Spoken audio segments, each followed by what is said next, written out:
Thank you for joining me today for Geezers of Gear episode number 199. We're getting close to 200 here. So today's podcast is brought to you by Elation Professional. Elation offers its Stadium Trio for large-scale arena and stadium projects that require only the most brilliant luminaires. The Proteus Brutus, an LED wash FX light with up to 75,000 lumens of cutting power. The Proteus Excalibur, the brightest IP65 full-featured beam fixture on the market, and the Proteus Maximus, a 50,000 lumen LED profile luminaire with a complete FX system. And they all come equipped with Elation's proven IP65 Proteus protection. The Brutus, Excalibur, and Maximus, a powerhouse trio of compatible luminaires for maximum impact indoors or out. Check them out at elationlighting.com. Today's podcast is also brought to you by Mainlight. Looking for exceptional value and flexibility in your lighting rental needs? Mainlight, your trusted lighting rental partner, is now offering long-term leasing. You can now take advantage of up to 60% off rental list price, with even greater discounts available after 52 weeks. With this attractive leasing option designed for a minimum term of 26 weeks, you'll find featured items from moving lights, leading consoles, truss, and LED inventory, allowing your company to stretch its capital expenditures even further. As a lighting rental partner, Mainlight combines the resources of a national company with the personal touch of a local provider. By consistently purchasing the latest technology in lighting truss and consoles, from the newest truss to a full array of lighting consoles, your lighting will have the tech it needs to reach peak performance. Mainlight also carry a robust inventory of IP65 rated fixtures, giving you a lighting solution for any outdoor show or venue come rain, wind, or shine. Visit mainlight.com and trust Mainlight for the gear you want. And finally, please visit coffeecult.com, coffee with a K, cult with a K.com, and search for Geezer's Grind. Everyone loves this coffee. I love this coffee. I just finished one right now, actually. And remember, all proceeds from Coffee Cult Geezer's Grind goes to Roby Backstage to support folks in our industry with medical or other needs. Thank you. Jamming to that song. I like the track. Thanks for grabbing that little image in the background. And one thing I did notice on this camera and on my camera in general is that my head is really fucking shiny. So like, it's perfectly shaped though. You have a perfectly shaped bald head. And you need to flip the camera again. What the fuck? God, I need a producer. I hear that. I need a producer. Camera options. That's Hang okay. on a second. We'll get this. We got this. Okay, we're gonna figure it out. It says mirrored. Nope. It's backwards? It's backwards. The hell is going on here, mister? It's just never easy, is it? Nope, still. Oh, I see why. Hang on a second. I got this. I can do this. I have the technology. I'm going to keep bobbing back and forth until I match up with my image. I'm trying to flip the wrong camera. That's why. Here we go. Okay. Oh, yes. You are now mirrored. Okay. But I can't do anything about your shiny head. I'm sorry. No. Actually, I probably could, you know. That's on me. No. Next time I do one of these, I'm going to have to powder the fucking thing first. By the way, can I curse on your podcast? You can curse all you want. You can do whatever you want. I'd prefer you keep your pants on, but hey, you know, to each his own. I'm not even going to stand up. You're going to get, the bust. Yeah. The bust look. You know, what's his name? Mr. Wonderful from Shark Tank. Have you ever seen any of his news things on like Facebook or anything? Even on Fox News, he does it. He wears like crazy like beach shorts or boxer shorts, and then like a suit jacket and a shirt and tie on top, right? That's a very COVID like Zoom business thing to do. But he does it all day, every day. He sits in his like beach condo in Miami Beach in his like boxer shorts or whatever, but with a jacket and a shirt and tie. Yeah. And, but he's got a camera somewhere else in the room that every once in a while he'll show you what he actually looks like. Right. Right. So it's pretty funny. Okay. He is Mr. Wonderful. Very proud of himself. Yeah. I mean, if I could sit in my underwear and pull it off, I probably would. You kidding me? Of course. So you mentioned the background shot. I stole it off your Facebook. I'm sorry, I but saw that. Yeah. yeah, I mean, it was I needed an EDC shot because we're going to talk about EDC, and Okay. that one was there. This is a rendering though. It's not a That's a photo, is render. it? Yeah. Yeah, That's a render. yeah. Did it look like that? Yeah. It looked just like it. You didn't have any pictures. Like, You know what? On the socials, I don't typically put pictures like on the post. I'll put them in the oh, story. oh, okay. But even my story, I tend to keep like, let's just say whimsical. Whimsical. You want to keep Uh, I, people I'm guessing. my own best audience. I like to make Yeah, myself laugh. So yeah. I mean, everybody. the story I keep loose in the post is just like I like to put renders and a couple snapshots of some drawings just to kind of give an illustration of what we've done. I try to keep it, you know, very pro but very light Yeah, and not like a pat on the back, just more of like a informational portfolio kind of yeah. experience. No, I get it. I mean, you know me. I'm not one to brag, but Yeah. um, no, It's I funny. mean, you know what? Everyone uses socials now to promote their business, and Yeah, of course. as they should. I mean, it's you can only look at so many cat videos and dog pictures and Well, I like whatever dog pictures. vacation. I follow a lot of those. But there is a balance though between like what's appropriate for marketing Yeah, and what's just you know, tooting your horn. So yeah, you have to kind of find that line and try not to cross it. You know, yeah, I mean, we all try to, you know, when you're promoting yourself or you're promoting your business, it's a blurry line. So yeah. you have to just do your best to kind of gauge your audience and not feel like a pontificating fool. I completely understand and I agree Right. with you. And I cross that line all the time with my son. As you Right. know, when it comes to kids, those lines get Yeah. really, really blurry. But Correct. my son has a cool and interesting sport that He does. people tend to like. If anybody's counting likes, which I'm not, I get way more likes on Jeremy posts than I do on my own. So people are Right. more interested in my kid than they are in me. And Right. I'm totally good with that, by the way. So And we are um, proud of our children. we are proud of our children. And, Right. And I your keep, boy's doing great. I see him. I see when you post and I think it's fantastic. What a cool yeah, sport. And until you have to pay for it. so difficult to get into. Well, listen, you know, Mm. my, money withstanding, you know, Yeah, money yeah, yeah. aside, No, it's an it's just a unbelievable really, sport. it's an The stuff, unbelievable sport. And if you have the opportunity to participate in it, it's something that you're passionate about and you're good at yeah. it, um, you are really in a very small category of human beings who get to experience that. So for him, I think it's amazing. Well, somebody reached out to me today and yesterday on my podcast with Marshall Bissett. Um, he asked me how Jeremy was doing in England and stuff. And I said, yeah, but I bought him this little tiny shitbox car and he keeps calling me going, Dad, the driver's here. I'm afraid to drive here. They're nuts. They're Right. the drivers. Cause the roads are like 4 inches wide and you got to fit two cars down these tiny little roads with these huge hedges on both sides of the road. You've Right. been there. And so like it freaked him out a little bit for the first while. And the guy who reached out to me today, he's like, I actually laughed out loud hearing a race car driver saying he was scared of the roads in England.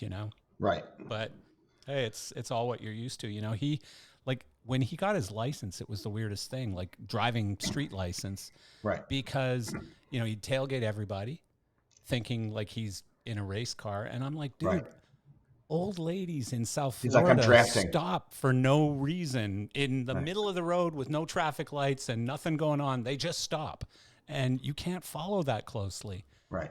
And so, yeah, it's a whole different rule set. But You know what though? I think a healthy fear of the roads is also will drive him to be more precise. yeah, he doesn't have that, Yeah, unfortunately.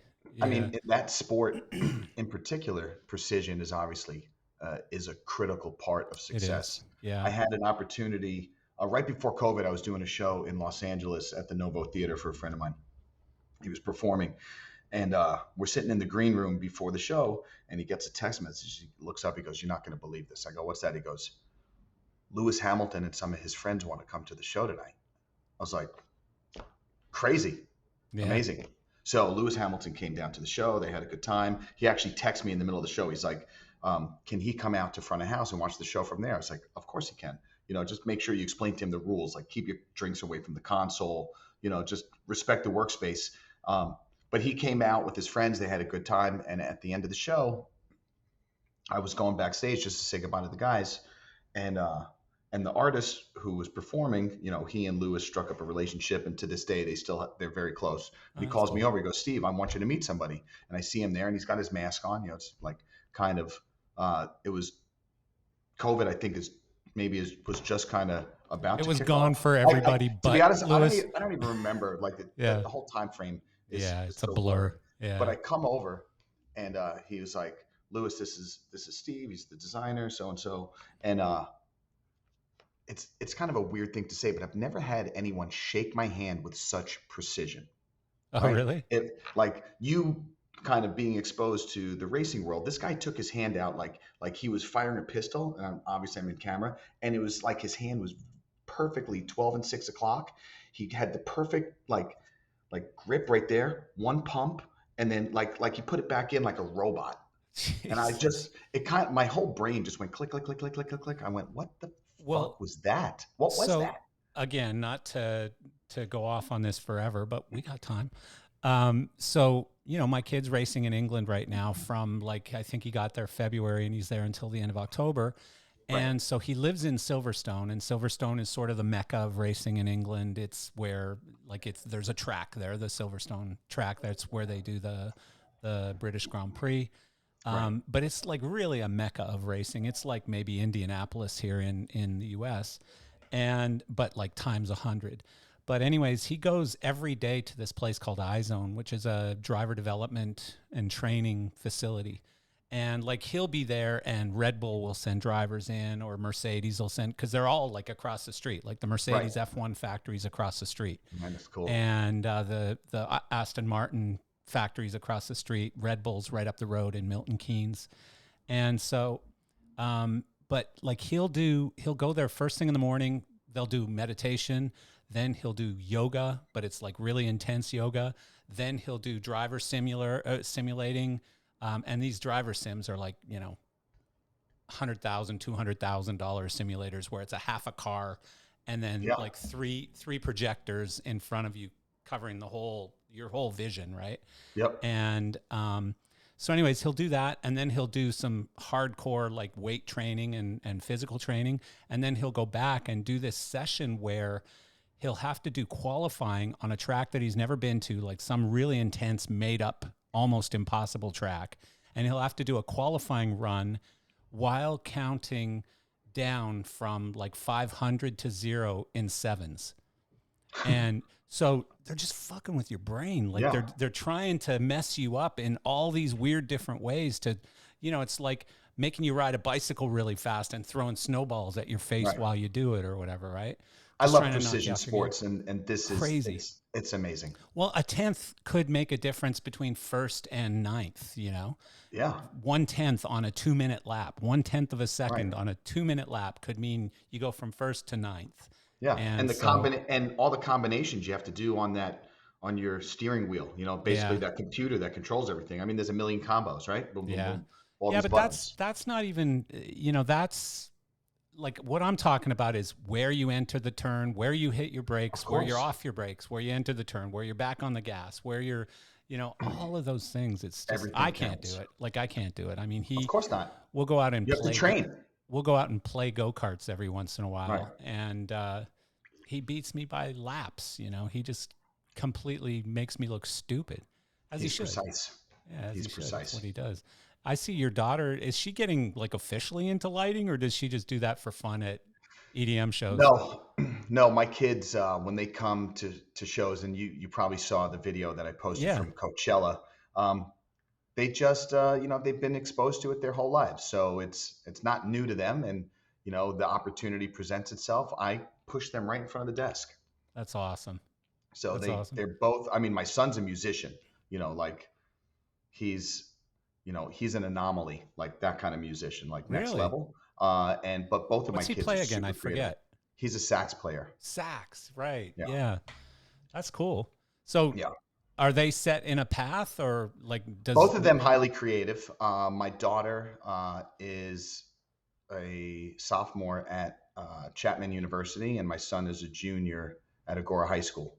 Okay. So I'm not sure what their career path will be. My daughter is very much into like social justice and things like that. So we'll see if maybe there's a career in, I don't know, fundraising or politics or something like that. And my Yeah. son depends on, what day.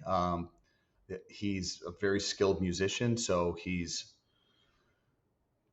back around into that. I think the COVID years for everyone kind of hurt kids at that age, especially, like the junior high school, even Yeah. college years. It really damaged their paradigm and their understanding of, You'll of like what the this world really story. is. I had Doc McGee on my podcast, and you know Doc McGee, right?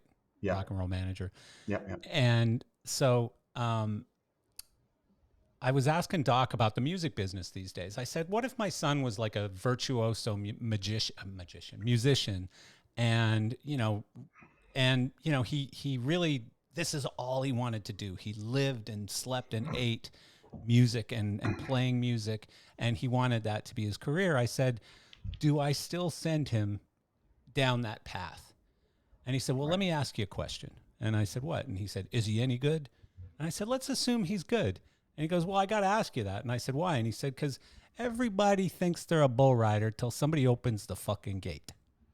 Right. Exactly.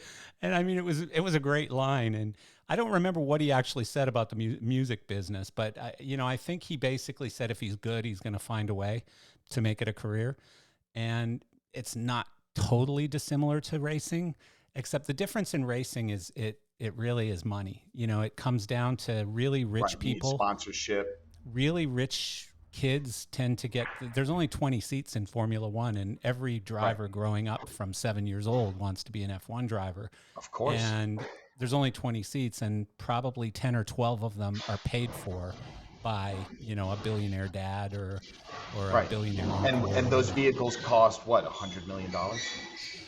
Well, it's not even what the vehicle costs. It's what it costs to run that vehicle for a year. Like Right. there was a Canadian who's in it still, Lance Stroll, and we knew Lance Stroll and his family from karting. They're from Right. Canada, and they did a lot of karting down here in Palm Beach and stuff. And so Lance Stroll's father, the first year that he put him in F1, he paid $70 million for the seat. And then I think the second year he paid like 50 or 60 million again for the seat. The third year he bought Aston Martin, the company. Right. And so his son Right. has a racing seat, right? He's a Yeah. race car driver. And so I'm not saying Lance Stroll is terrible, but was he that much better than every other driver that was out there? Definitely not. It comes down to the money at the end of the day. So, In that sport, it certainly does. so it's different in music. In music, you can be a phenomenal musician. And at the end of the day, like, I'm sure your connections can certainly help him get to a place. Of course. A lot of friendships and relationships and stuff can connect him with the right people that can help him. And, again, I'm sure for your son, it'll become, but for my son, like he doesn't have to be one of the 20 Formula One drivers. If he can make a living driving a race car somewhere, somehow, he'll do it. He'll go to Germany and drive GT cars, or he'll go to wherever, Japan, and drive super formula cars. Amazing. He doesn't care. He just wants to He drive a enjoys race it. car. Yeah. Right. Yeah. So Yeah, I think it's pretty cool. fantastic. So Yeah, we'll see what happens with the kids. yeah. Well, I mean, I'm yours. trying not to push. We were Yeah. just he just performed actually at Lincoln Center last week. Like Wow. That's big. his high school jazz band. He's the head of the like he's the lead alto, right? So it's his Wow. section. Top 15 jazz bands in the nation just competed at a competition called essentially Ellington. So it's all Duke Ellington charts. And he Oh, I won saw 2 it. You awards. posted something on social media. Yeah, I he saw won that. 2 I remember that awards, now. and Wynton Marsalis delivered the awards. Good So that was pretty cool. God. His parents. Wow. That's Yeah, come see incredible. that. It was pretty That's cool. pinch me stuff. Yeah, no kidding. That's incredible. No, I mean, I wish my kid was a scholar and was, going to music school and doing all those things. Like I I put him on hockey skates. I'm Canadian. I put him on Yeah. hockey skates. I bought him drums. I bought him a guitar. I bought him a microphone. I put him in drum lessons. He started getting really tall. So I hired a retired NBA player to teach him how to shoot hoops. Yeah. The guy finally came to me and goes, Marcel, your kid's really tall and he's a nice kid. And I don't mind taking your money, but he's terrible and he's got no passion towards this whatsoever. I mean, Right. not every tall kid is going to be a basketball player, Yeah. unfortunately. And all he We wanted to all do have was our own drive. path. Yeah, and we Yeah. try as parents to just kind of give them as much direction as possible and teach them to be good people, right? Well, God knows that when you were a kid, your parents weren't thinking, "Hey, Steve, go hang out in the nightclubs until 6 o'clock in the morning and do crazy things and whatever." I'm sure it'll turn into an incredible career. It was discouraged. That's a nice way to put it. That's a It really was nice way to put discouraged. it. It was No, discouraged. I know some of your younger years, and Yeah. you didn't take a direct path to lighting stardom. No, I've been telling people through the majority of my successful years Yeah. that I've just capitalized on bad decisions. So Hey, not that works. suggested. Not suggested. What kind of car is that? That sounds pretty good. That's a FedEx ground truck. Oh, really? I thought it was like a Mustang or something. No. We're receiving a delivery. We have so many jobs going on right now. So Do you one really? of my guys is in the back, just and FedEx has called me 4 times to make sure. They're like, we've loaded the truck. Please Yeah. make sure you're there. Like it was Yeah. like that. Like I literally got 4 calls this morning. They started calling me at like 6:30, and I Miss, didn't sleep well last night, so I didn't answer. I'm like, who the fuck is calling me at 6:30 in the morning? yeah. And then I listened to the voicemail. I was like, yeah, I already called you and told you 9:30 to Yeah. 5:30. We're going to be in the office. Mr. But Lieberman, we've tried to deliver this 12 times. well, last week, Yeah, last week was a big one. so I have I have four employees right now, and a new guy starting in like 3 weeks. You only have So we'll four be back employees and up. you had to count them in your head? Well, I've had some rotation, and I Oh, have a okay. new guy coming, right? So we'll be back to 5 in a few weeks. But two of the guys are currently WFH, right? Yeah. Which we all know what that means since Yeah. COVID. Before I would have been like, what the fuck are you saying? Um, um, and then the three of us that are here every day, we were all at EDC. So there was nobody here last week. My wife's my business partner, and she comes in. She doesn't come in every day. She has other responsibilities as well. So Yeah. I'm like calling her. I'm like, babe, there's a delivery. The window's 10 to 1. I need you, can please. She's like, oh my god. Okay, but this one, I can't have her receiving like 4 full pallets of moving lights. Right. Yeah, that's a little tougher. It's a bit much. Yeah. So tell me about EDC. I mean, I've only seen what I've seen on the internet and stuff. I've seen like the guys from Pyrotechnico, they posted a whole bunch of really cool Right. pictures, Yeah. unlike yourself. And I mean, it's insane. Again, it's the fine line. It's the fine line. But it's insane. Like to me, It's it's a lot. way bigger than I ever remember it being. Like, I mean, it's holy like shit. 200,000 people a day for 3 days in a row. There's camping, Wow. and I want to say I'm pulling some numbers out of my ass, so don't hold me to this, but I think there's like 60 or 70,000 people camping, which means they Wow. basically get in on Thursday and they start the grind, and they don't leave until Monday morning. Where is it? Is it UNLV or?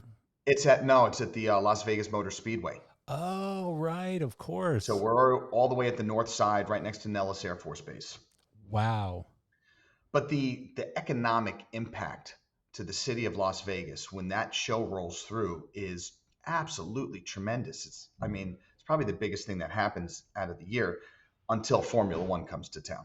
Yeah, that's going to be just insanity. Which is the amount of money that gets spent at Formula One is next level. But EDC, every hotel room, every restaurant, everything is jamming.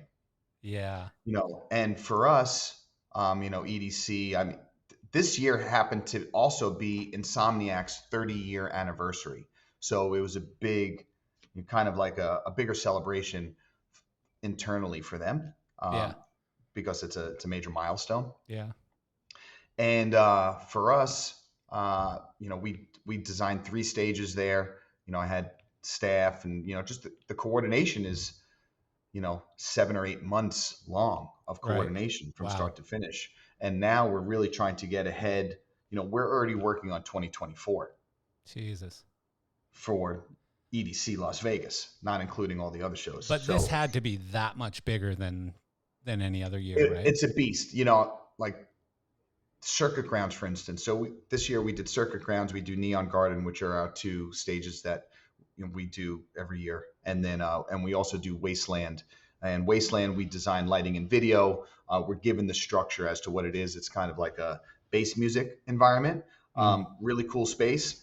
Little out of like the musical genre is not really in my personal wheelhouse, but Right. as a creative expression, the place is it's really cool. It's kind of like apocalyptic, Yeah. like trucks, destroyed trucks on their side and that kind of stuff. That's cool. But circuit grounds, for instance, uh, the money that is spent on circuit grounds 15 years ago was the budget for the whole show. Really? Right. And now Wow. there's 9 main stages, 4 art cars, all these little sub areas and, you know, uh, themed environments and pop ups. And, like I had dinner on Sunday night on site at a pop up restaurant that was there it was like dinner theater and it was absolutely fantastic. Really? Right. Yeah. It was so cool. And I didn't even know it was there. And I was just happened to be with some of my friends and colleagues, and they're like, what are you doing?" I was like, "I'm on break."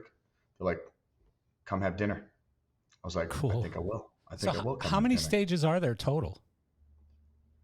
There's 9 main state, well, not main, but there's 9 stages, Yeah. actual stage environments, and then we have art cars, Yeah. which are basically rolling stages, and those get located into some places, and then there's some other little kind of like off-brand stages that's not big production, but like in some of the garage environments there could be a stage, and then one buried in a hole in the back over here, and then there's the campground stage. I, to be honest, I can't even count. But isn't it just a big blur of sound? Like, how do you have 9 big stages you and know That is a fantastic question. And when it comes to audio, I know just enough to be dangerous, but not yeah, enough to ever consult or like be qualified as a right, as a yeah, sound person. So you would think that it would be an absolute mess. But when you're in the stage environment, the audio people who work on the show do a very good job of kind of delineating the different areas. Of yeah, course, when you're in like kind of the ether in the middle, it's a cacophony of sounds. Like you're yeah, just like, what's going on? But it's not so overwhelming where you're like getting pummeled. You're still yeah. talking to somebody and you could hear maybe 2 or 3 different stages, Well, but you're not standing in front of a stage. If you're in I front of a stage, you're yeah, getting it. yeah. I know those guys from the PK Sound in Canada. They do a bunch of this stuff, and They do a bunch. they've got like those motorized line arrays where they can like make things move and change direction and Yeah. stuff, so that they can kind of really direct the sound where they Yeah. want it and not where they don't want And it. But PK and the guy, first of all, they're such nice people over yeah, there. well, they're from And Calgary. What do you expect, Steve? I don't know anything about it. I'm from Calgary. I'm from Calgary. They're from Calgary. But, What keep do you it to think? yourself. We're all good people. And Nickelback, they're from just outside of Calgary. So, Oh, God. all nice people, right? Oh God. Yeah. um, the PK Sound guys and their team in general, they have a very solid relationship with Insomniac, Hmm. business wise, and I think there's a lot of friendships that go back and forth. So Yeah. it's a good working relationship because there's a comfort level there. Right. Um, Yeah. Personally, I don't deal with any of the audio companies, short of if they're on one of our stages, we make sure that they're accommodated in their space and location. But there's not much It just conversation to it feels to after that. me though, like I'm going to walk into this place and just feel like, get me out of here, like almost epileptic when there's sound coming from every direction. And I can hear, It's like not it's not as when I bad as can you hear think. 3 different kinds of music playing at the same time, it makes me crazy. I don't know. I just kind of go, let's go. But You should come visit one year. yeah, I will one day. It's Yeah. actually I mean it's sensory overload, but in a good way. It's a very positive energy kind of show. Well, I'll tell you, when I Yeah, saw the pictures not from this, aggressive at all. when I saw the pictures from this one last week, I would have loved to check it out. Like I was looking Right. at this going, wow, why don't I go to one of these things and just, if nothing else, see it? I'm certainly not part of their what you would call target audience, I guess. But No, but I mean, the age demographic is really, yeah, I mean, you'll see people older than you and I for sure. yeah, Not a yeah. lot of No, them. And the percentage of VIPs now has really increased. So the VIP areas have really grown. And the I can't audience, imagine what that kind of money is, because I've heard tickets are like $1,000 or something. no, I think, to be honest, I'm not exactly sure, but I think a ticket's like $400 or $500. Yeah, Which, excuse me, if you think about it, over the course of 3 days, yeah, you're getting a lot of value for that. yeah. If you're into that It's music, a if you're lot of into those types of entertainment. shows, Yeah. it's a lot of entertainment. But it's Like not just the 10 music, hours a right? day Like for you're three saying, days. it's the whole cultural There's experience. carnival rides, Yeah. there's merch, there's whole shopping districts that they've set Yeah. up that with different merchandise with vendors. So you can Yeah. walk through and go shopping in different stores for clothing, for jewelry, for artwork. Like There's none of the like Woodstocky kind of problems with, fights and people starting fires and massive drug no, overdoses. And I'm sure there's a little bit of Molly being taken, but shit happens. it would be speculation Yeah, if I answered that question. I get I'd it. be speculating. But to be honest, I don't know that I've ever seen a fight at that show. Weird. Wow. I'm not People are saying there just hasn't happy, been huh? one. I've never seen one. Huh. In general, people are well behaved. Yeah. Outside of, if they're going to hurt somebody, it's usually themselves. Yeah. Yeah. And not on purpose. It's usually just an inadvertent bad decision. Is it still Jake Berry? Yeah, Jake's still there. Yeah. Wow. That's so cool. I mean, we have a fantastic team of production people. And Jake being part of that is actually, we love having him there. Yeah. Yeah. He's a wealth of knowledge, and he's a good friend to us, and very supportive. There's a lot of times, even in my office, when we come up with an idea that maybe could be crossing a line as to whether or not it's feasible on multiple levels, right? I'll use Jake as a barometer. Yeah. So, Yeah. hey, buddy, you got a minute? We want to get on a Zoom. I want to show you something, and tell me Yeah. if I'm absolutely out of my fucking mind, Yeah. or do you think we can do this? I would also assume that if you've got a problem with a vendor or you've got a problem with something, like Jake putting his foot up somebody's ass probably gets some fairly quick action. Some of the vendors, Yeah. the ones that are more in the rock and roll world, some of the dance music vendors, while Jake is a legend and a stalwart in our industry, maybe in the dance music world, they're like, Yeah. who? Who's the old dude? Who's Right. the old dude? Who brought their dad? And then those of us who've been doing this for, nearly 3 decades, we're like, it's fucking Jake Berry, Yeah. No It's shit. great having him. And he's a Yeah. sweetheart. I love absolutely Jake. adore him. Yeah. I absolutely adore the man. I'd do anything Yeah. for him. I wonder if he's got anything to do with F1, because he's a big racing guy. Jake's really Right. big on motorsports, and particularly open wheel, like Formula He 1. probably does. I haven't asked him about it, but Yeah, I wonder if he's got anything to do with the race, because I'm sure there's a lot of production stuff going on for that. when F1 that team. race is going on, he's also going to have his hands full with U2 over at the Sphere.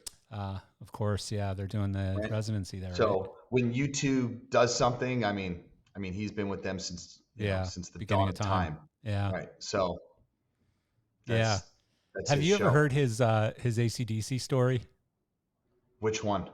Well, the beginning, like basically when I'm it not all sure. started, when he was sitting in a pub, and and there's a really funny story about him and Brian Johnson, when Brian Johnson got the gig with AC/DC and Okay. borrowed 10 quid from Jake, because he didn't have a way to get home, so he had to borrow 10 quid to take a taxi home from the. Amazing. Because he went into the tryout, and he only did it because he was across the street doing like a radio. I think he was doing like a jingle or something at a radio Right. station across the street, and he heard about an opportunity to audition for this band across the street. So he went across the street and auditioned, just for a pisser, like wasn't expecting Right. anything. And then they heard him do 1 or 2 songs, and they go, "Okay, you got the gig." And he's like, "Oh, all right. Well, anybody All got right. 10 quid so I can get home?" Well, I think they went to That's the pub amazing. and got pissed first, and then he As they should. borrowed 10. Yeah. 10 Brian pounds. Brian was a great fit for AC/DC. Yeah. Yeah. Is still. They're yeah. going to go out here soon. Yeah. At some point. They got to go soon. But he's because- got, he's got some serious hearing issues, doesn't he? No, but apparently it got better.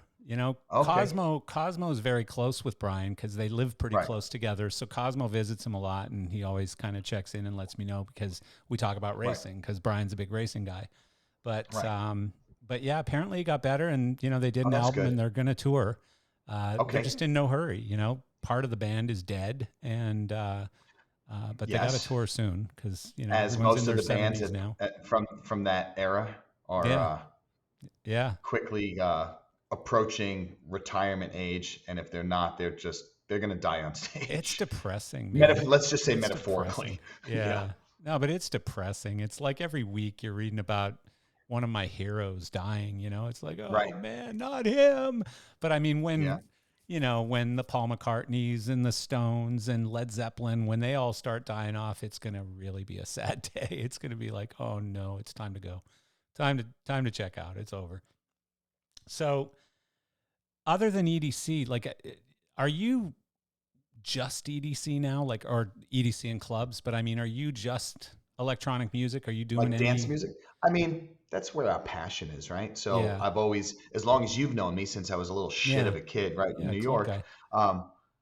I enjoy dance music, and that's the reason I got into this Yeah, industry in the first because you place. like it. So you know, over the years, I have delved into other parts of the industry. Different segments. Where I did some rock and roll.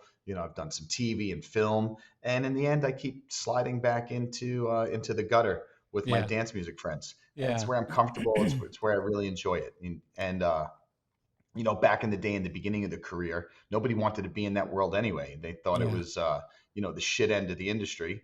And obviously now it's become a behemoth as far as size and scale of what we do and popularity amongst the younger audiences. And yeah. it's not the only part we do. Like on tomorrow, I'm actually on a flight to Chicago. We're doing a big reggaeton show in Grant Park, sold out, 50,000 people, called That'll be fun. Sueños. It's like Damn. Carol G and other big artists. Same producer who does Baja Beach Fest, and we do that down in Rosarito, and they're fun shows. Yeah, Um, Musically, I think the music's fantastic. Is it programmed on my, you know, in my car on my radio? No, yeah. it's not. I It's don't not listen in to heavy reggaeton. rotation in I Stevie don't World. listen to reggaeton on my free time. Yeah, I get You it. know, Me neither. Me but neither. I like the presentation. Yeah, So I enjoy being at the show and seeing how these artists put their, display their performance and also like a lot of the LDs and artists on the technical side who are producing the shows. I really like what they do. So we're giving them the tools. We're giving them the design. We go in and polish the rig, make sure it's all good.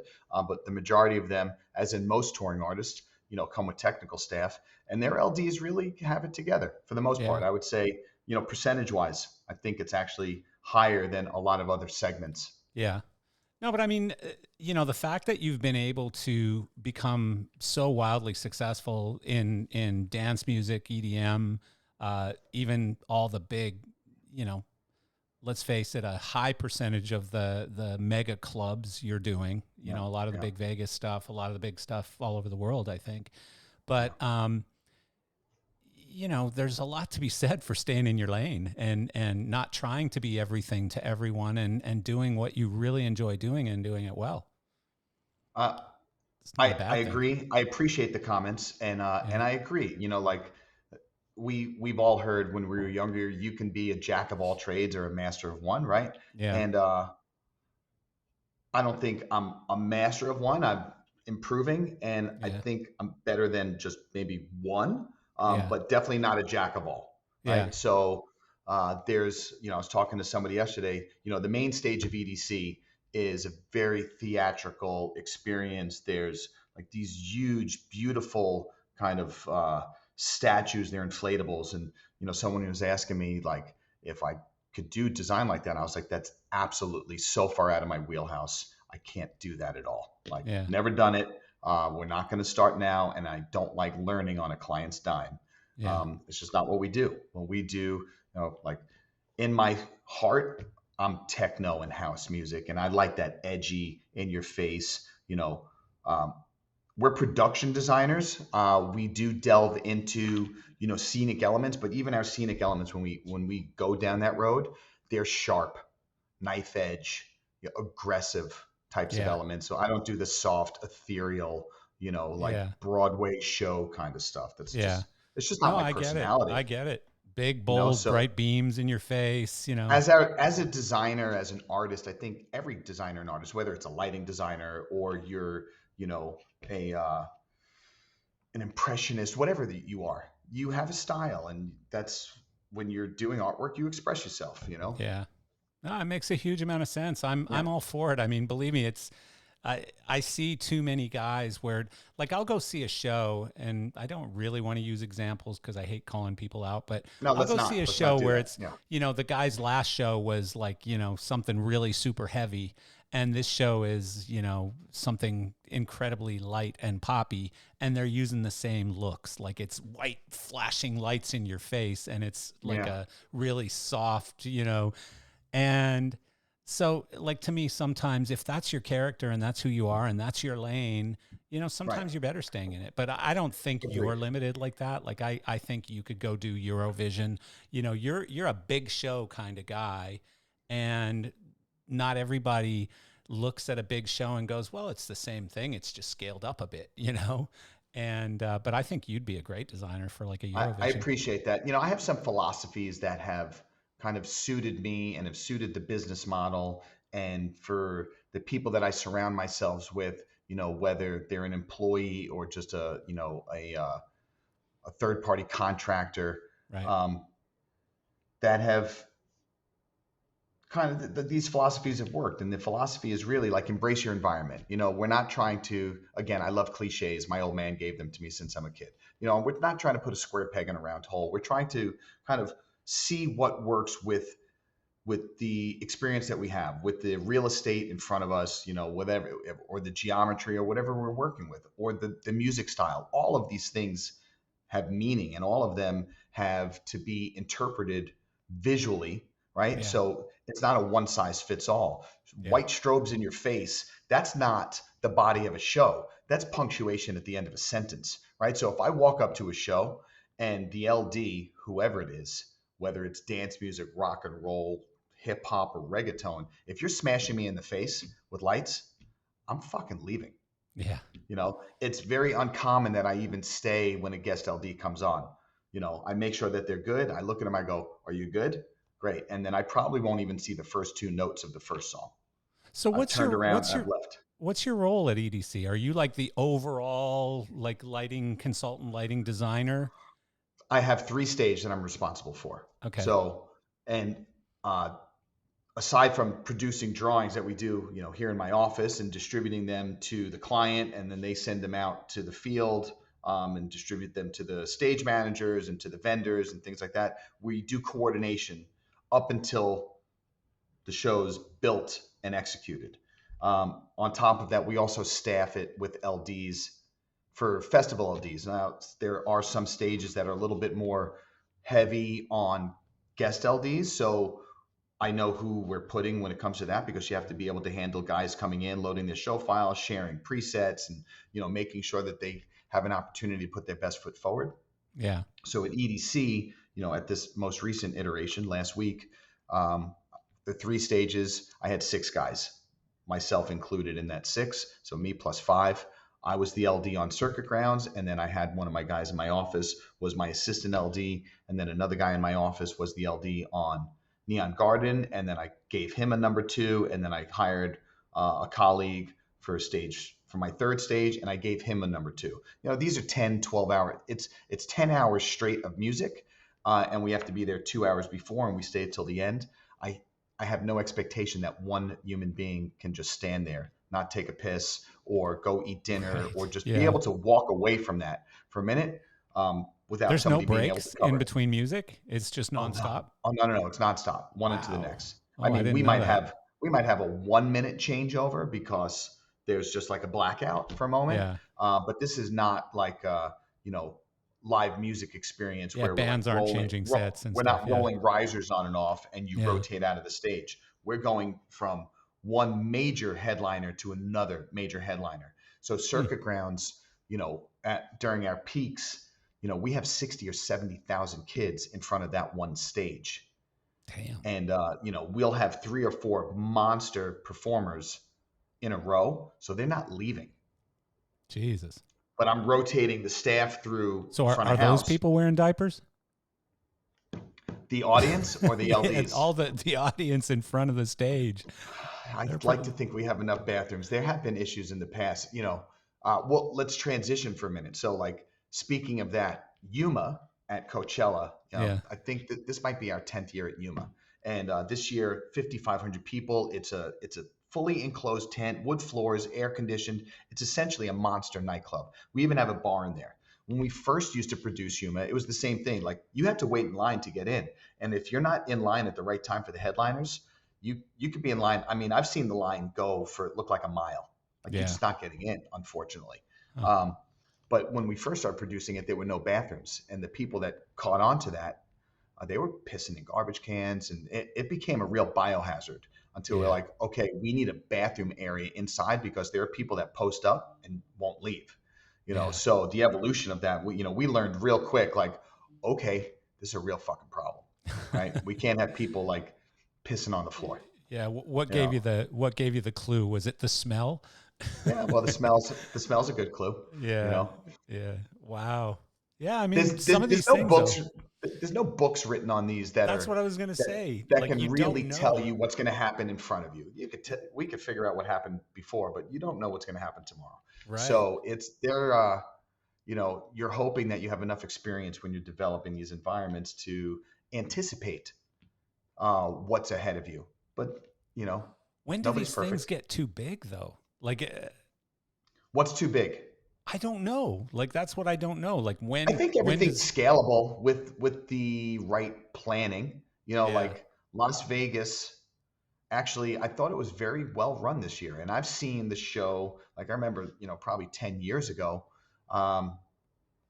driving back to the Strip afterwards to get back to my hotel. It was a 2.5 hour ordeal, and I thought I was going to lose my mind. And I mean, we stay much closer now, but I have friends that were on their way back that left at 5:30. They got home in an hour. That's not terrible when No, that's 200,000 not people are leaving a property. I mean, it takes you that to get home from a hockey game or a basketball game or something. The traffic pattern, they've managed the traffic pattern. The municipalities are very involved. Coachella is the same thing. If you leave Coachella at the end of the show, you're going to get into the melee. It's going to if you have to go a mile, it could take you an hour. Yeah, that's so frustrating. That's why I just It's park the car on the side of the road and walk. Well, that's why at Coachella I stay in an RV. Yeah, that's smart. The anxiety of having to go get in my car and drive back to my house afterwards is just a nightmare. So I just get in a golf cart and I drive back to my RV. I have friends that we're all in the same area, crack a beer, relax for a little bit, go to sleep, wake up, do it again. Is there a team though at like EDC, for example, like some sort of a, not security, but like almost like a terrorism, like somebody who's paying attention to those types of risks? Oh, 100%. Sure of course, there's life safety and risk management. There's, there's cameras everywhere that everyone is under observation. Yeah. They are highly, highly attentive to the well-being and safety of every human being on property. Yeah. Yeah. I had a guy on my podcast once, I can't remember his name, but a British guy who was an expert in sort of counterterrorism for events. Right. And everything from, air attacks to people putting stuff in the water or drinks or food or whatever, all kinds of things, to, guys shooting people out of windows of hotels, I guess. And it freaked me out. It made me never want to go to a crowded event ever again, because I was like, what? They could do that? I could understand that. I mean, even for us at Coachella, going from our RV lot back on property, because we're on property, but when you come and go from the RV lot, you have to go back and forth through security, and there's dogs that sniff everything on the way in. Yeah. Everyone, doesn't matter who you are. Yeah. Everyone gets inspected as it should be. 100%. Yeah, that's because even if you're not the even if you're not the suspect who's trying to do something, maybe somebody put something in your golf cart and you don't know about it. It just seems too easy. I mean, when you got 200,000 people in there a day and you got all this stuff going on, like it just Yeah. seems like somebody in a little single engine plane full of some sort of explosive material You could know, just kind of I zip fly in, right over the job site because I fly down to Coachella Yeah. and I literally cross right over the property. I mean, Huh. I'm not getting low, Yeah. but I cross right over the While the top. show's going on? No, I don't fly in during the show. Right, right. Yeah. That's crazy. That is crazy. That always, I don't know, it scares me a bit, but maybe I'm just So you don't scared. go to shows ever? I do. Not as much as I once Right. did, but I Yeah, do. I hear I you. do. If I, I'm not working, I pretty much don't go if I'm not working. I don't go that much either, but Yeah. I mean, if there's a band I really want to see, like I'm really close. I don't know if you know, well, you know Wellington. Didn't you have a sister or somebody who lived here? I thought you knew Yeah, somebody in Wellington my or Royal parents Palm live in West Beach. Palm Beach. Yeah. Yeah. Yeah, Yeah. my dad and my stepmother live in at Breakers West. But oh yeah. But I mean, the venue's like literally, I don't know, a mile and a half from me or something. The shed here, Coral Sky Yep. Amphitheater or whatever it's Yeah. called. Huh. So I mean, I go there quite often. You know, somebody will call me and say, "Hey, I'm in town next week," and if it's a band that I sort of half want to see and it's not just Dave Matthews again, you know, I'll go check it out. But Right. I'll get there after the shows, after everyone's already parked. I'll get there, and then before Right. they all leave, I'll leave. You know, so. Yeah. I like I'm that strategy. I'm definitely not, you know, a gamer when it comes to shows anymore. I don't like going through the melee and through the crowd. If I have to do It's that, tough. I've lost interest. Well, and You I know. mean, imagine going as me when you don't have, you know, a laminate and all kinds of crazy access and going wherever you want. Like sometimes that's just not so fun, you know? So Agreed. whatever. But it's fun for others. God bless them. Yeah, But for thank those of God. us who've worked in it our whole lives, you know, like even if I am just going to a show, do I really want to just get in line and Yeah. wait? No, it's kind of the appeal of that has is really been diminished. What about the club stuff? Like, you know, I know you're keeping super busy on clubs, and do they just keep getting bigger and do the budgets just keep getting crazier or? I mean, it depends on the market, right? So the market kind of drives what's required to be successful as a nightclub operator. Yeah. So if you want to operate in an A market, you need to evaluate what the other operators are doing and what your target audience is, and you know what your, you know, what kind of music you'll be booking. There's a lot of competition in the marketplace. If you're going to get into dance music, the big players are in there. Yeah. So Insomniac, Live Nation, AEG, Golden Voice. I mean, they book talent, and if you're going to try to open up in a marketplace with them, just know that you know, They're booking DJs now, huh? yeah, they all book DJs, Oh, all of wow. them. Now I didn't know DJs that. sell tickets. Yeah, Yeah. DJs are big sellers. Yeah. Right? That's So wild. at the end of the day, you know, all of these artists, they're a product, and you need products that can sell. And if Hmm. you are a hard ticket promoter, producer, um, whether it's a band or it's a DJ, it's a hard ticket, and you need to put 20,000 bodies into a shed. Uh, you need somebody who can do that. Yeah. And I don't know that promoters are particularly picky about that sort of stuff. Obviously, you know, getting back to staying in your lane, some are better at certain genres than others, or more well respected in those areas. But the big dogs are in there. It's not Yeah. like 20 years ago when Live Nation didn't touch dance music. Live Nation's all up in dance music. That's wild.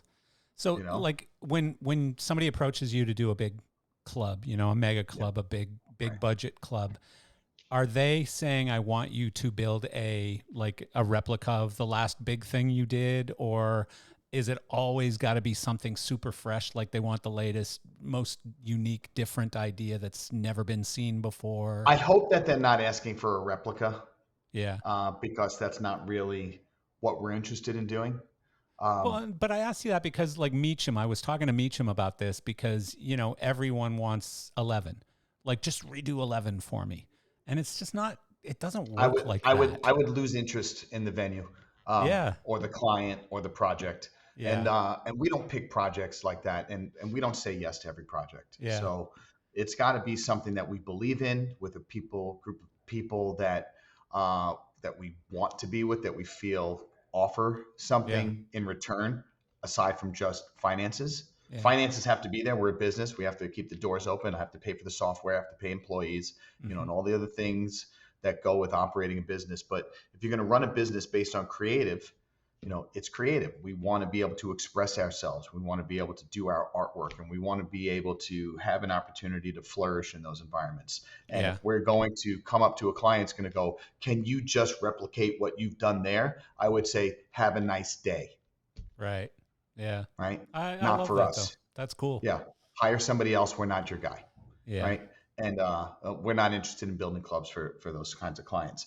But the clients that we do build clubs for, we are given a lot of latitude to, again, express ourselves creatively. But what drives that is the space first and foremost, the interior design, the philosophy of what the building is, and then every design is going to be bespoke for the space, because there's, unless we're just building, nothing but square rooms, venues all have a personality, and we're trying to find what works best for that personality. Yeah. What about from a gear standpoint? Are you like using the same brand every time, or are you really brand agnostic now, or what's Brand that look like? agnostic. I kind of like that. I like to say that I'm brand agnostic, and Yeah. whilst I know you you and have a I lot have. of friends. You have friends at every moving Well, what I light was going to say is, company, for example. you and I have been in this industry Yeah. our entire life, right? Yeah. And of course, we have friends in this industry. You spend just as much time, if not more time, with the people you work with than the people that in your family, because this is our Absolutely. day to day, 5 days a Yeah. week, right? A minimum of 40 hours, and Yeah. we're way more than 40. So if I had the choice of apples to apples, of working with a stranger or working with a friend, I'm going to go with the friend, because at the end of the day, I only have so much time in a day, Right. and I want to be with people that I like, Yeah. right? Or at least have a That makes relationship with. sense. But as a designer, as a as someone who puts together properties and projects, my loyalty first and foremost is going to be to the client and to the project. So if Marcel sells brand X and you have a line there, and I'm trying, and you're like, I really want you to use this fixture, but the fixture doesn't necessarily work there, I'm not going to use it. Sorry, dude. Yeah. I can't. Like, I But love you. but We it's can not still go like play that some golf. We anymore. could have dinner, It, but I don't want to use the product. these moving light companies have made it difficult for you though, because they all basically have the same shit now. Like they all have, a wash, a profile, a spot, a beam, a That this, is a that. that is Like, correct. like they all, and guess what? Like I was talking to Marshall about this yesterday. Everything's good now.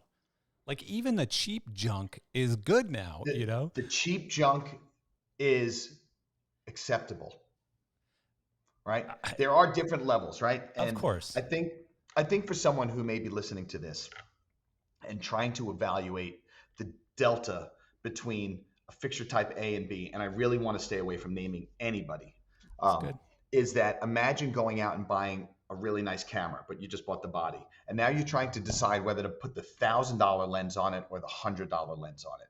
There is a major difference in glass and optics as to how that light comes through that lens and illustrates the picture you're trying to capture, or the $100 lens, which is, maybe they didn't spend as much time grinding that glass out, right? Yeah. So there is a difference. What are you trying to get? And, you talk about things like, we hear things like CRI all the time in our industry, and Hmm. color temperature. And those two things in a combination, lumens or lux or foot candles, if you understand what all those things do and the math and how they relate to what you're trying to produce, they make a difference.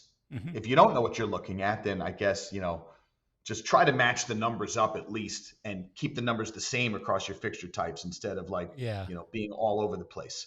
Um, but that means something also. Yeah. So understanding the quality of what the light is. Now, if you're just looking for, an abundance of fixtures, and you need 200 lamps in a room, you're probably not going to go for the $7,000 a piece fixture. You're probably Hmm. going to be looking in the $2,000 range, which Yeah. puts you in a different category. But like you said, even now, the $2,000 class of fixtures Are pretty good. is of reasonable quality. Yeah. Does it focus and edge the same way a $7,000 light does? I can tell you without any uncertainty, it does not even fucking close.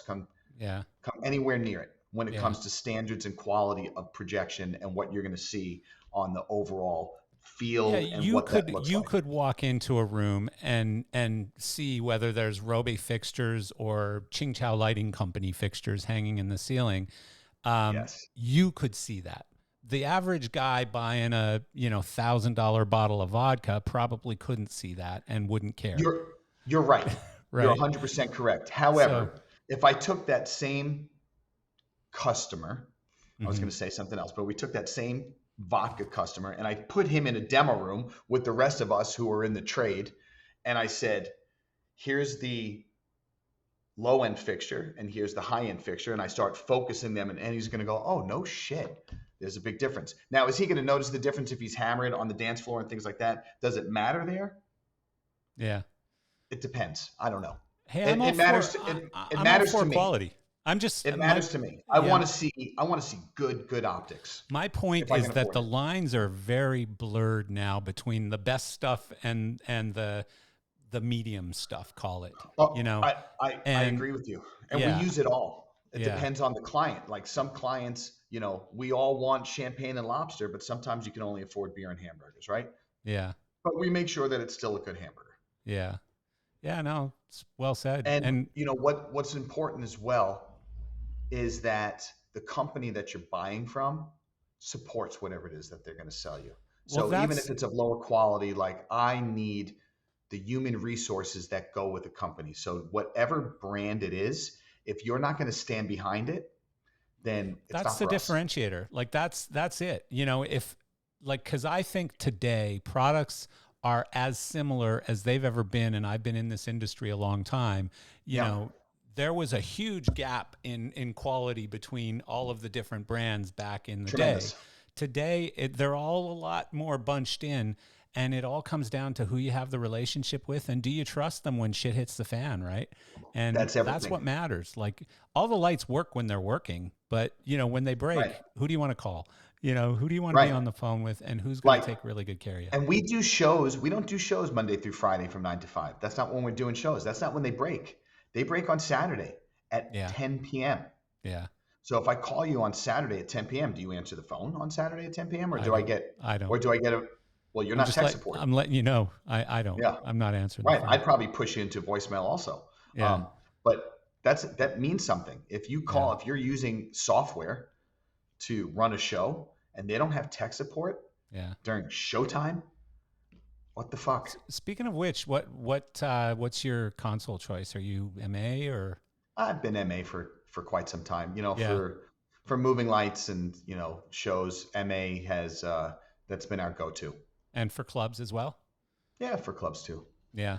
So now, like the See, that MA blows me away, hardware. by the way. Sorry to interrupt, but that blows me away that, like, when I was doing clubs 30 years ago, you guys have a bigger budget now for the console than I had for the whole club. Well, that's not because we want to spend more on the console. That's because they've driven the fucking price up to where that's just what it is, No, but and I'm that's what we saying want to use. I was lucky if I got a $50,000-$60,000 lighting budget for the whole club, right? Absolutely, And absolutely. and now you're spending 60, 70 grand on a console sometimes, most of the time. And yeah, it's That's shocking. accurate. And the thing is, when I have a client has questions or concerns about the cost of controls, uh, it's relatable, and I understand why they ask these questions. And the unfortunate circumstances, this is what they cost. Yeah. But going back to like what Jeremy does, right? You can't put your boy in a beautiful car and put a 4-cylinder in it. It's not going to do anything. Actually, I think his car now is a 4-cylinder. Okay, I think it's a turbocharged bad 4-cylinder. example, but you Yeah. can't put a shit engine Yeah. inside what you're Yeah. building to be as a No, you're rocket ship, totally right. right? Totally right. So that console is driving everything. So you can have a really good light show with really inexpensive fixtures, like we just talked about, with the best console, right? So like for us, we love MA. That there's other great desks out there as Yeah. well. All because we don't use it doesn't mean it's not a fantastic console. Yeah. And Yeah. I have relationships with the other manufacturers. They just, I'm just committed. Yeah. No, I mean, I Um, see a lot but of it doesn't work. But it doesn't work the other way. you could have the best lights in the world with a shit console, and you're gonna have a shit light show.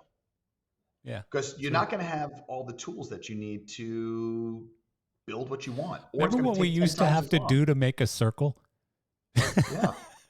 Like that's For what sure. you Yeah. tell young kids today who are standing at this console with all the macros and stuff, right? Like you just go, They don't have to program fuck all. when I was your age, you know what I had to do to make a circle? Yeah. Yeah, it was crazy. If you wanted it to look really nice, it was 8 steps. The You could, if you were in a rush, you could do 4 and just put a nice crossfade between them, but you had to know exactly where yeah, they went, yeah. right? And you can No, get but that going. I'll never forget when I first started with Trackman like 100 years ago, and we had to do this demo at Disney with RoboScan 1220s, Oof. and We're using the Martin controller also, I believe or we we're using the were. case. No, I think it was I think it was Peter Moore, and it was like a Martin 3032 or whatever the hell the thing was Oh called back then, right? God, that And hurts right so here. anyways, what the designer, and I can't remember who the designer was, but they said, okay, I want you to put the light up here in this corner on a white screen, by the way. Put it up in this Right. corner and then move it down to this corner in a 4-second fade and then back again. And so we had the light going like this, going there, and then going down, coming back up. And it was Yeah. doing zigzags in between. We couldn't even do a diagonal line back and forth, right? Yeah. Without putting steps in the middle to make it do a straight line, you know? Right. And Because the it's just looking engineers, for the easiest path to go. like we'd go to the Danish engineers and we'd be like, guys, we need to be able to do a straight line. Disney wants it. And they're like, Right. but why? Yeah. Why would you want a that? straight line? You Yeah. know, all you're doing is moving the light to the other Well, position. As long as it gets mean, there, who cares how, right? For years, those were the same Wrong. conversations if you spoke to MA. We don't Yeah. understand why you want this. Yeah. Okay. Yeah. So you don't Just sort of a understand. weird European arrogance or something, right? I don't know. I remember like when the Hog 2 first introduced their beta software that had an effects engine, Yeah. and That's it crashed the desk a lot. Oh, really?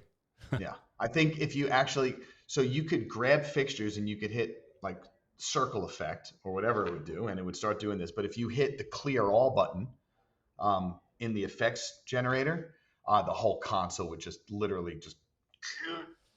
I think I And that was remember it. talking to you before that I don't remember if it was you, but I think it might have been you who told me that the Hog 2 changed your life. Like it took you from being a club lighting guy to being taken seriously as and maybe it wasn't you, but I thought that was you. I mean, the Hog 2 was an influential part of my career. Actually, my failure at understanding how to use the Hog 2 changed my life, because that's when I actually learned how to program. Yeah. Like I got fired from a really, really good job because I didn't know what the fuck I was doing. Yeah. It was probably somebody else. Like somebody else told me that suddenly being a programmer was a job. It was like a career, and you could actually charge like $300 a day to go out and be a programmer. Right. This is a long time ago, remember? Yeah. I don't even know what I mean, if I didn't share that story, I mean, yeah, there are parallels for me. The Hog 2 was a critical part of my professional career. Yeah. For success and for failure. Yeah. And actually, my biggest failure in those early years was my greatest step forward to understanding how a lighting console is supposed to work and what a lighting system is supposed to be able and be capable of doing. Because before that, I didn't know, honestly, like I didn't know fuck all.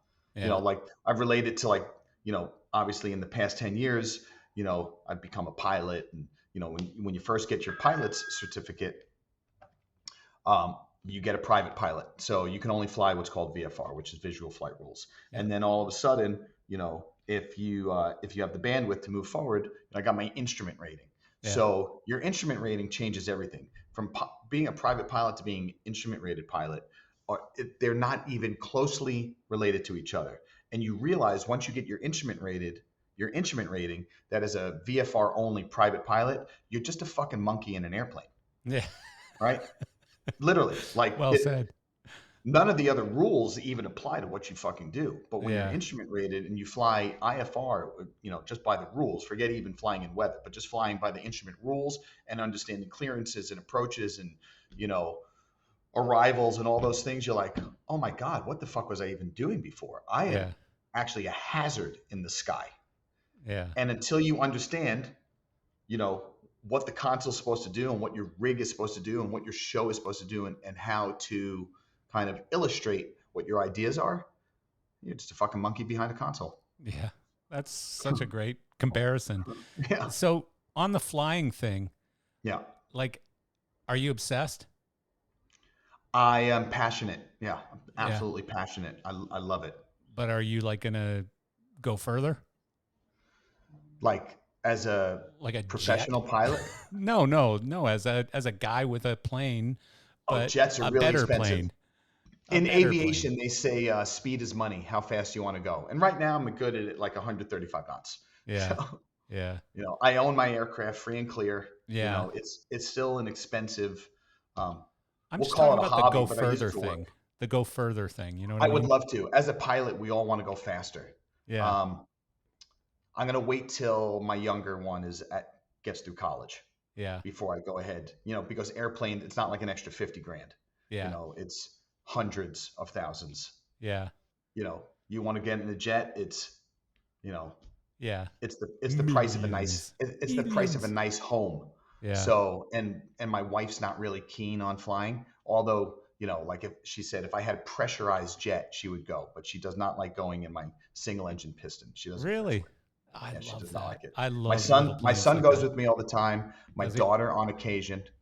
Um, Huh. we just I'm part of this program called Pilots and Paws, and we do animal rescues.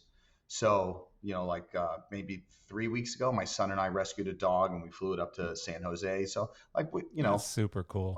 we like doing that kind of stuff. I How love far can you go animals, and without having to stop to refuel? about 4 hours. But the Okay. better question is, how long do you want to sit in a little plane before you have to land and take a piss? That's true. That's a good Right. point. Yeah. So that's the better question. I'm good. Like after 3 hours, I get a little antsy. I gotta pay.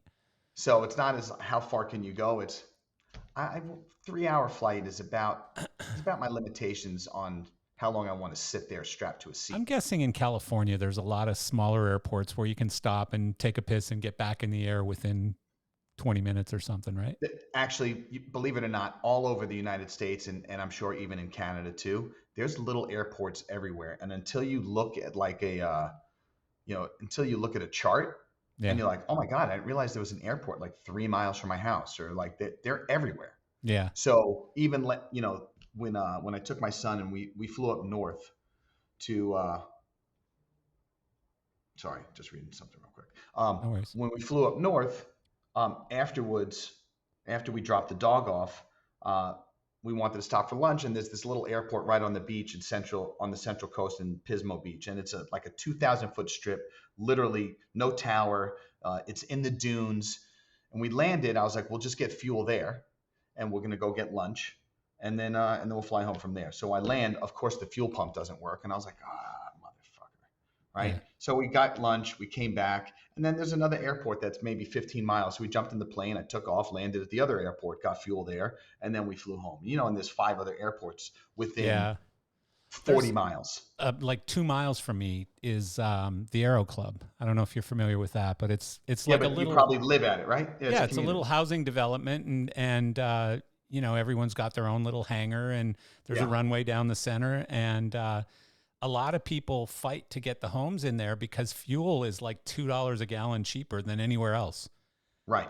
Yeah, And they're so, called air parks, and they're awesome. yeah, I would live in one. My wife never would, so it won't happen. really, huh? Yeah. Why No, not she though? does. Because I mean, they're just the same as any other community. Like Aero Club's She's just beautiful.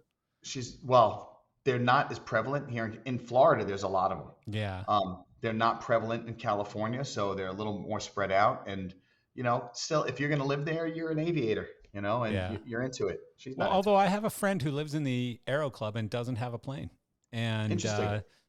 just liked the house and got a good deal on it, and didn't mind having planes flying over his head multiple Okay, times a day or whatever. I would live in So there because I like having a plane. yeah, yeah. Well, and It's then awesome.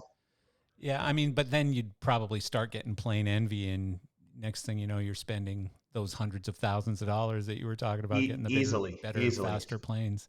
Yeah, Yeah. for me, it So would just be distance, you know, because I'd want to, like, one of the things would be I'd love to be able to get to my house in the mountains in Canada.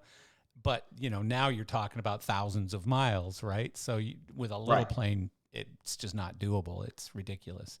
right. So, yeah. But what's nice is like, during the winter, I took my kids, individually up to Big Bear, which isn't too far. If Yeah. there's no traffic, you can get from my house to Big Bear in probably a little over 3 hours because you got to climb up the mountain. You got to get there. In the plane, it's an hour and 10 minutes. That's And it's cool. always an hour and 10 minutes, whether there's traffic or not. So I've taken them up on a Friday. We'll leave at 8 in the morning. We're up there by 9:15, on the mountain by 10 o'clock. That's And cool. at 3 o'clock, we want to go home. And it's Friday afternoon in Los Angeles. And you can only imagine what that means traffic wise. You're not getting home till 10 at Yeah. least, Yeah. and I'm home for dinner, So where do you you know? fly into in LA? Where do you keep your plane? It's an airport called Camarillo. Okay. And So that's fairly close to Camarillo your is house? it's Ventura County. It's about 18 miles from my house. Oh, that's not bad. I'm kind of right between, like midway between Camarillo Airfield and Van Nuys. Okay. And Van Nuys is in the middle of the valley and traffic and congested, and it's a busy airport. And no, Yeah. no, Well, I mean, let's face it, you're just landing and taking off. It's not like you're right. looking for a place with a gym and you know, whatever. I mean, Well, my restaurants. airport, I mean, there's a lot of high profile people at the airport. I mean, it's an airport, right? So if the Yeah. runway is long enough, there's very well known people that keep their Gulfstreams and their Global Expresses there. They just built 4 private hangars, $25 million each. Jesus. They've sold 3 of them already to 3 very high profile people. I can tell you when we're not recording who bought them. Yeah. Yeah. But I think one's still for sale. So if you got $25 million burning a Yeah. hole in your pocket, there's You one know for what? sale. Hang on, let me check. I'm Yeah. about 24,900,000 short. Yeah, Yeah. something like that.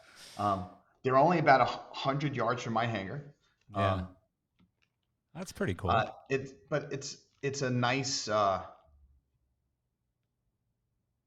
luxury to be able to enjoy, and I use it for work as well. So even for Electric Daisy Carnival, I went out on. I don't remember if I went out on. I think I went out on Tuesday, but I was running late, and I had things to do, so I was at the office, and then I got to leave whenever I wanted to leave.